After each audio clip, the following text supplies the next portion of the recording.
Hello বন্ধুরা, সকলকে good morning. ফাগুন অ্যান্ড মম চ্যানেলে তোমাদের সকলকে স্বাগত। তো আজকে একটা খুব স্পেশাল দিন ফাগুনের জন্য।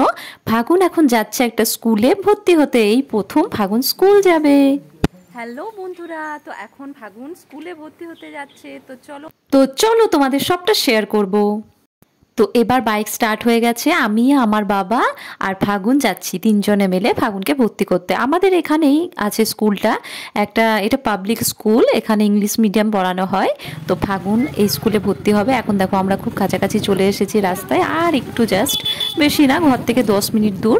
তো আমাকে মনে হলো যে এখানে ফাগুন খুব ভালো একটা শিক্ষা পাবে। ছোট থেকে যদি দেখবেন ভিতটা মজবুত না করি, তাহলে আপনি পরে ভবিষ্যতে যত ভালো স্কুলেই দেন না কেন, ওরা ওটাকে ক্যাচ করতে পারবে না। তাই ভিতটা কিন্তু শক্ত করা খুব জরুরি, আমি সেটা মনে করি।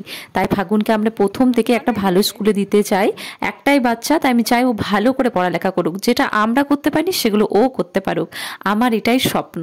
যা যা ফ্যাসিলিটি আমি পাইনি সেগুলো আমার মেয়ে পাক, এটা আমার ভীষণ রকমের ইচ্ছে। তাই আমি ওকে প্রথমেই একটা ভিতটা মজবুত করার জন্য ওকে আমি একটা ইংলিশ মিডিয়ামের স্কুলে দিলাম। তো দেখো, স্কুলটার নাম বীরভূম পাবলিক স্কুল।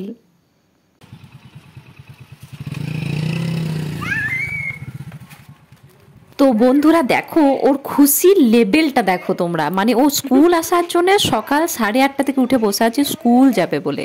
এখন তো জানে না যে পড়াগুলো কত টাফ হতে পারে। প্রত্যেকটা দিন ওকে সকালে উঠতে হবে, আর সকালে উঠতে তো ভীষণ, সকালে উঠতেই চায় না, যেহেতু ও রাতে লেট করে শোয়।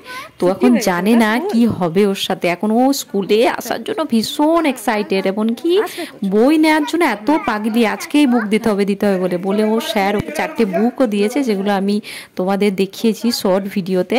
তো আজকে আমি ব্লগটা বেশি লম্বা টানিনি, বিকজ ভেতরে এখন অফিসে গেলাম, অফিসে গিয়ে ওকে ওই ডকুমেন্টস যা যা লাগছিলো ওগুলো জমা দিচ্ছিলাম। তো এসবই কথা হচ্ছিল, তো আমি আর আগে শ্যুট করিনি। তো এখানে এই পর্যন্ত ভিডিওটা। যদি তোমাদের ভালো লাগে অবশ্যই একটা লাইক দিও।